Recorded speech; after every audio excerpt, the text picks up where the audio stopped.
প্রথম চান্সে যদি জান্নাতে যেতে চান, জাহান্নামের কোন স্পর্শ ছাড়া যদি জান্নাতে যেতে চান, তাহলে এই 16 বদভ্যাস থেকে, 16টি অপরাধ থেকে নিজেকে বাঁচাবার চেষ্টা করতে হবে। আল্লাহ আমাদের সবাইকে সে তৌফিক দান করুন। আমি আবারও এক নজরে বলে দিচ্ছি, নাম্বার 1, যাদের মধ্যে ঈমান নাই, যারা কুফর বা শিরকে লিপ্ত, তারা জান্নাতে যেতে পারবে না। জান্নাতে যাওয়ার ক্ষেত্রে বড় বাধা হলো ঈমান না থাকা এবং কুফর শিরকে লিপ্ত থাকা। দ্বিতীয় সবচেয়ে বড় বাধা হলো আত্মীয়তার সম্পর্ক ছিন্ন করা। আত্মীয়তার সম্পর্ক ছিন্নকারী সে জান্নাতে যেতে পারবে না। তৃতীয় বড় বাধা হলো যারা চগলখড়ি বদভ্যাস আছে, এই রোগটা। চতুর্থ, প্রতিবেশীকে কষ্ট দেওয়ার রোগ যাদের আছে। 5 নম্বর হলো অহংকার, দম্ভ। 6 নম্বর হলো প্রতারণা করা, মানুষের সাথে মানুষকে ধোঁকা দেওয়া, সেটা ব্যবসায়ী হিসাবে হোক, কাস্টমার হিসাবে হোক। 7 নম্বর হলো দান করার পর খোটা দেওয়া। 8 নম্বর হলো কৃপণতা। 9 নম্বর হলো ঘুষ দেওয়া নেওয়া। 10 নম্বর হলো মা বাবার নাফরমানি করা, মা বাবার অবাধ্য হওয়া।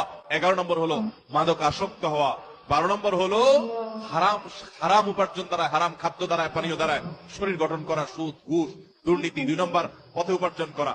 আর 13 নম্বর হলো